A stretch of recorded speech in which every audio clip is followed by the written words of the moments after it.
Ladies and gentlemen, boys and girls, Jason4 here with Realist News on YouTube. So, yesterday, or was it technically the day before since you're watching this the next day? In either case, market ended down 371 or 72 points. As in the Dow Jones. Everything ended pretty much red. Bank stocks, all the indexes across the world were red on fears of Donald Trump, latest Donald Trump scandal thing. What do you mean? On fears of latest?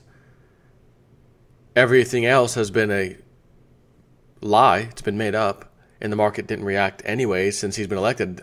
Don't we keep looking at these charts of this amazing rise in the markets?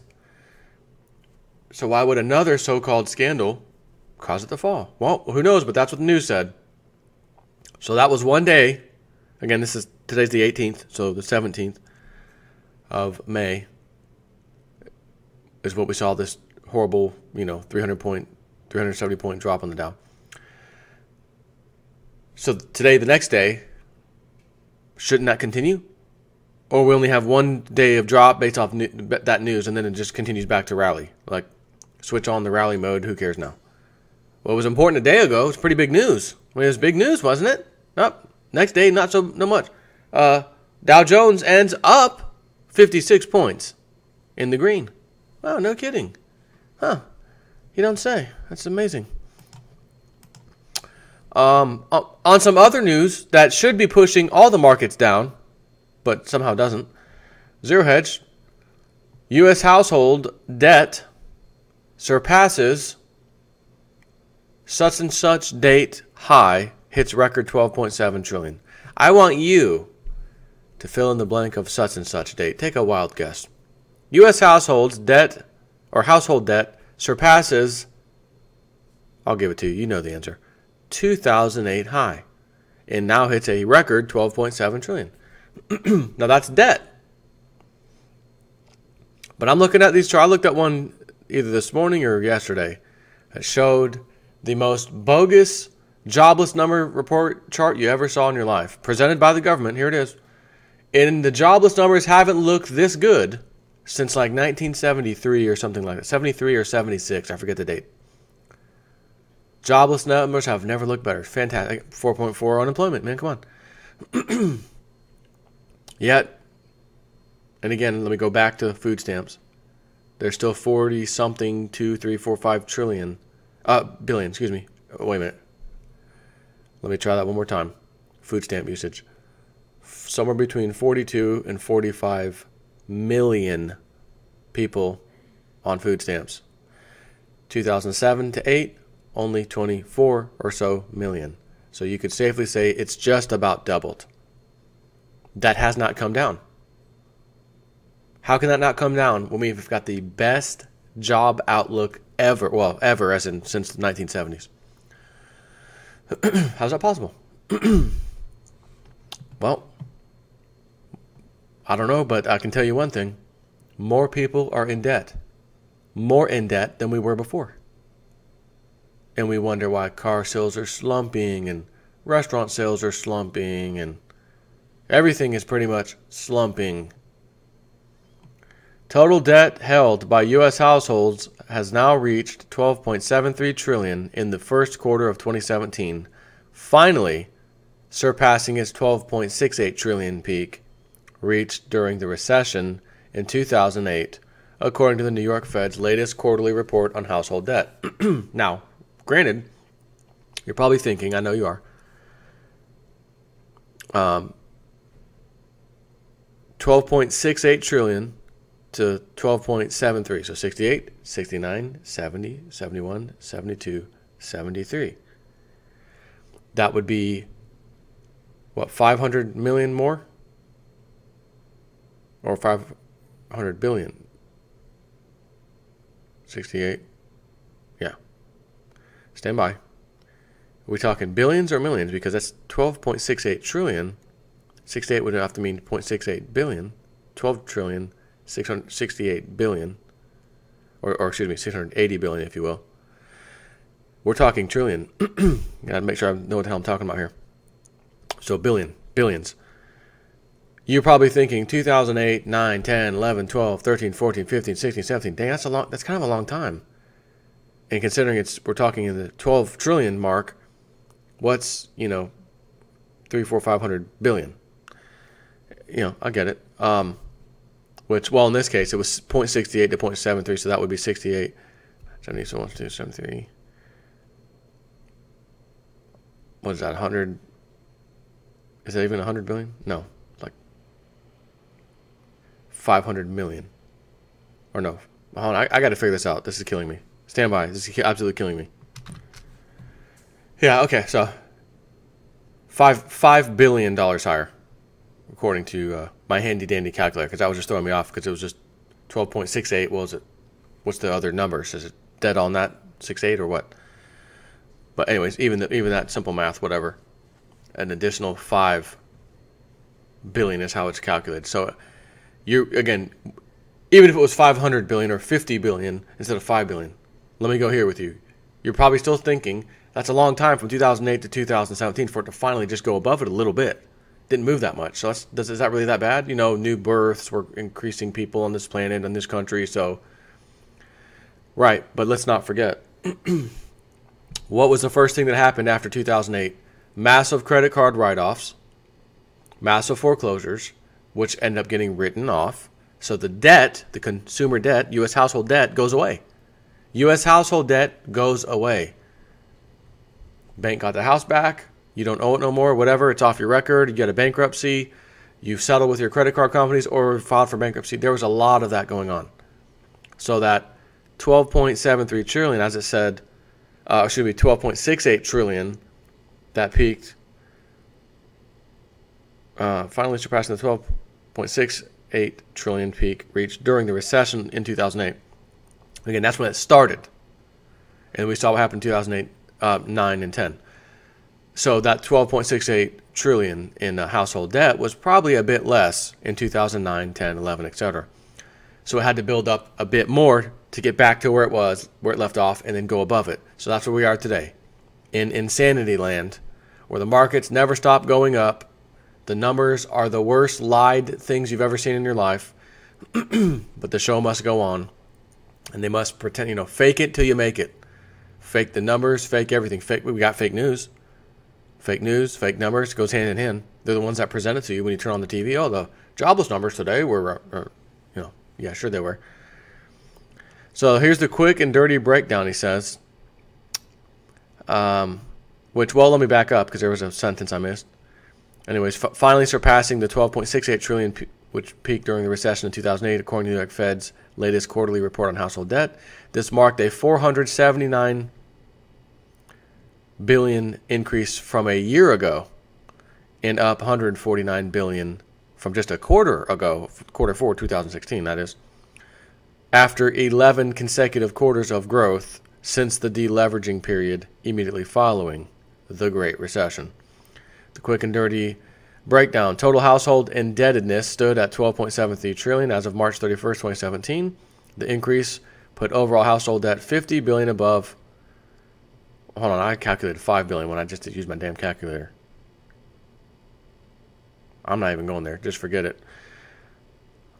This increase put overall household debt 50 billion above its previous peak set in the third quarter of 2008 and 14.1% above the trough set in the second quarter of 2013.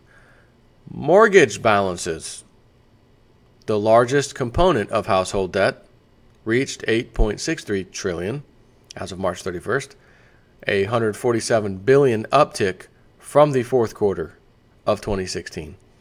Balances on home equity lines of credit, those things, I remember those, fell slightly in the first quarter, down 17 billion actually to 456 billion.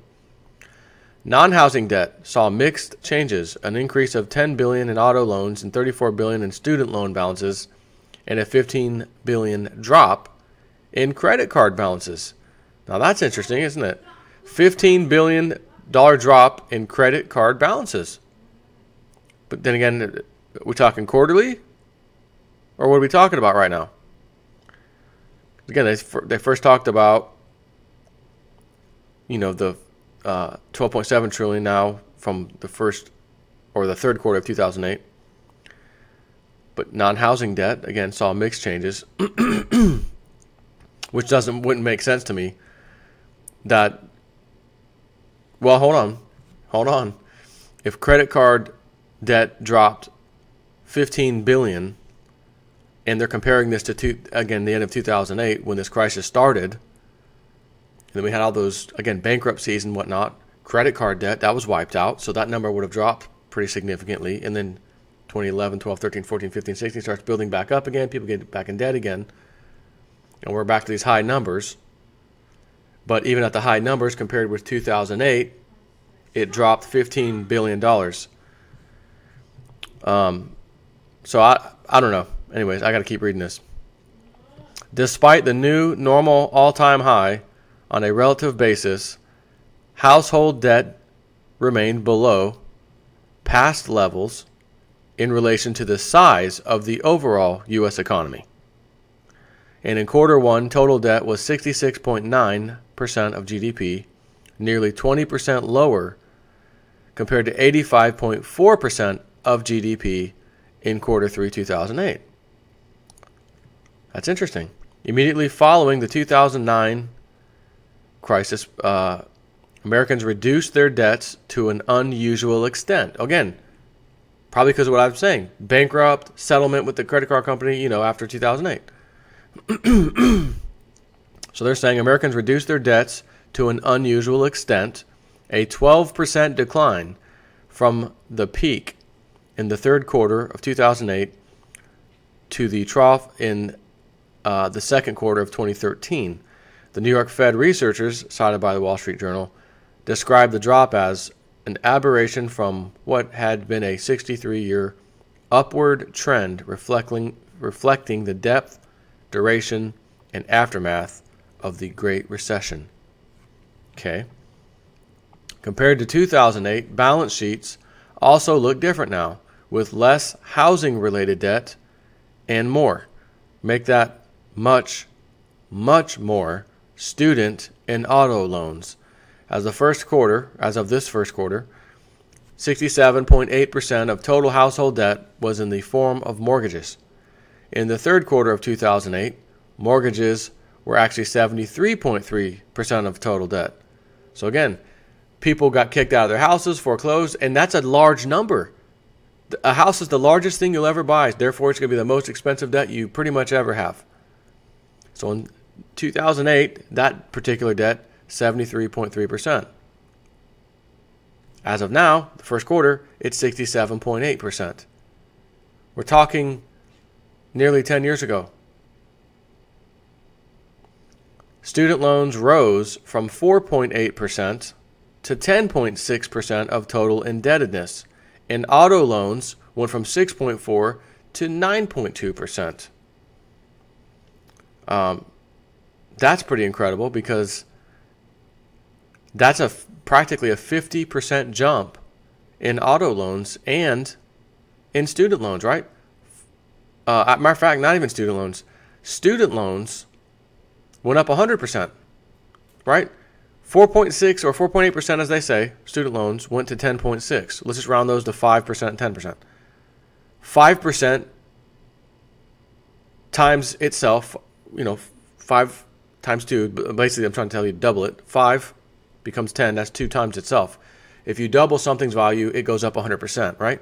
If I double 50, 50 plus 50 is 100. You double 50, that means it went up 100% in price. It's now $100. Follow me? So student loans went from almost 5 to 10, right? 4.8 to 10.6.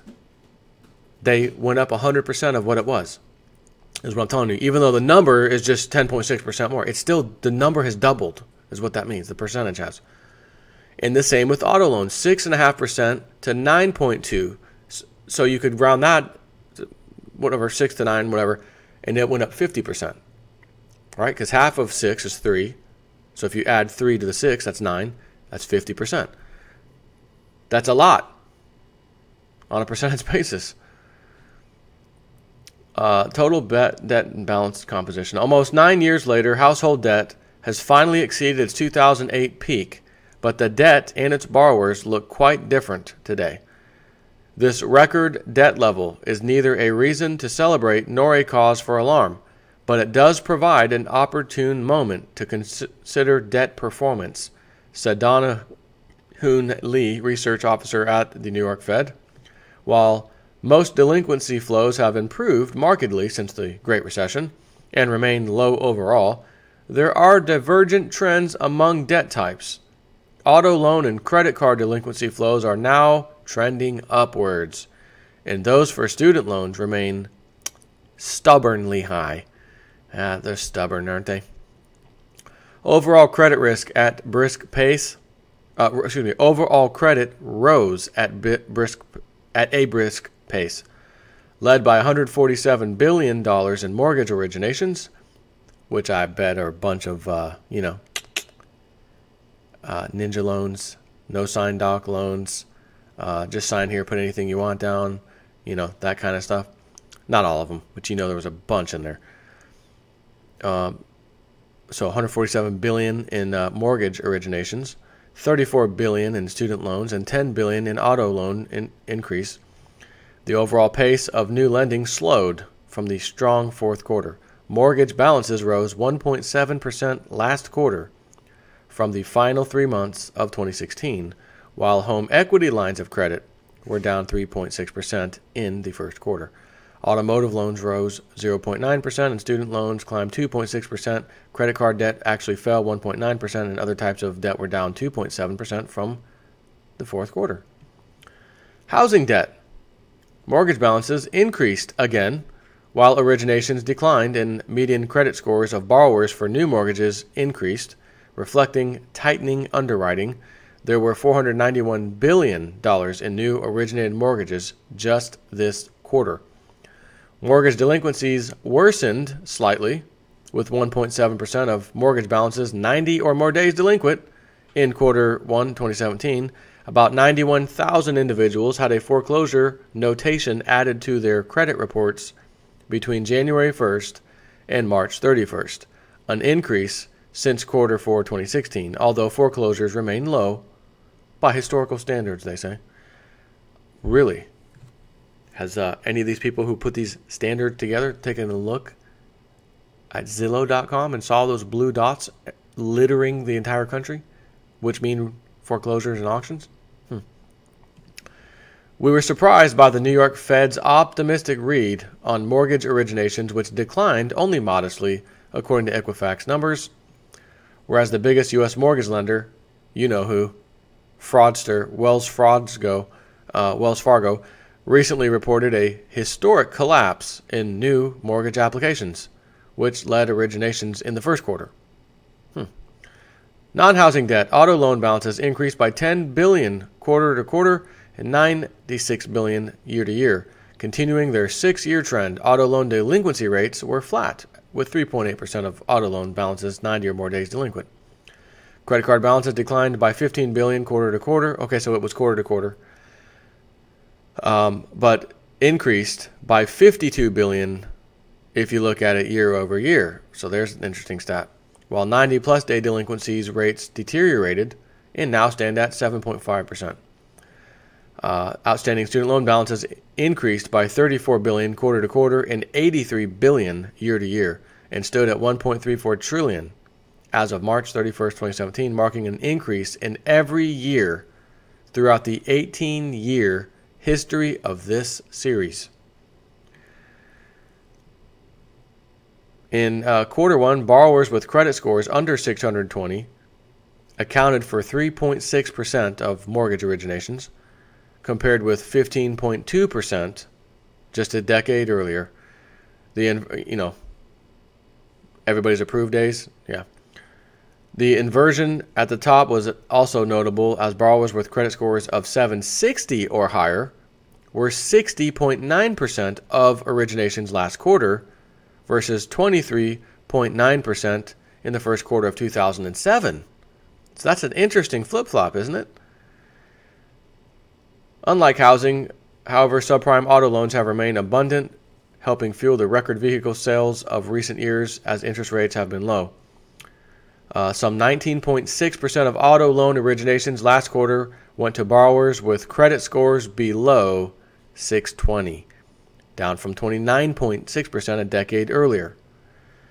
According to the Wall Street Journal, the median credit score for auto origination loans in the first quarter was 706. That was the median credit score, compared with 764 for mortgage originations. A closer look at household bankruptcies and delinquencies. 7.5% of all credit card debt was seriously delinquent in quarter 1, 2017. 11% of student loan debt was seriously delinquent. 3.8% of all auto loan debt was seriously delinquent in also same time period. Perhaps the most troubling update in the quarter 1 credit update was that the number of credit inquiries within the past 6 months, an indicator of consumer credit demand, right? Credit inquiries. I need to see if I can get a loan. Okay, let me give me your social. Give me that. You can even do it online. Yeah, your credit score is good enough. You can have a loan for such and such. A credit inquiry. An indicator of consumer credit demand declined from the previous quarter to 162 million. This confirms what the New York Fed reported in its latest senior loan officers survey, which found an unexpected collapse in both credit and auto loan demand. Why is that? Maybe people are tapped out. Maybe they're in credit, they're debt up to their ears. Just guessing. Declining household loan growth demand is typically an indication of a contracting economy. It is likely to deteriorate further as a result of rising interest rates as the Fed continues to hike rates, which will lead to further pressure on loan demand and result in an even higher or greater slowdown in the economy. So if you look at real quick this little chart, commercial bank loan creation. So declining household loan growth demand, and I get it, commercial bank loan, whatever, but it's a bank's a bank. Bank loan creation, year-over-year change. So we saw going from 2012 down to 2013 was looking bad. Pick back up, okay, back up. This is all during the years of QE, QE1, QE2, QE3, right? And now look where we are over here. Ooh, not looking real good. As a matter of fact, kind of reminds me of something that this chart doesn't happen to show, which it would be 2008-9 time frame. But based off of this chart, it's pretty obvious where this was at in 2008 and 2009, mainly 2009, because this crash happened at the end of 2008. So 2009, 2010 is right over here, which is funny enough looking like this, but there's no crash. We haven't had a crash. So what does it mean when we see the thermometer telling us there's a crash, right? It's this temperature, there's a crash. But I look online and I see everything and markets are rallying. Markets are freaking rallying. What has happened? This is weird. How is this possible? Because of the massive, unprecedented intervention by the central banks of the world. Money printing, buying up stocks, buying up mortgage-backed securities, buying up everything they possibly can so that the outside of this particular thing looks great. It looks like it's in good condition, yeah. And then you step inside and it's a complete wreck. It's destroyed, right? Like you're looking at a boat. Oh, it looks fantastic from the outside. Did you guys redo this recently? Yeah, it looks paint. It looks beautiful. Like this hole's never been in the water. Wow, this is beautiful. Let me step inside the cabin of this boat and look. Oh my God, it's like termites. What the hell happened here? But from the outside, it looks good. So what I'm showing you on that chart is the inside. But when you step on the outside, you would never come to that conclusion. And the outside is filled with fake numbers and fake job reports and great stock market values. And any sign of people firing, Ford's had to fire a bunch of people recently. Cisco, by the way, Cisco had to let go a ton more. But hey, markets rally. That's all that matters. We're in great shape over here. No problem. We got this. Take care.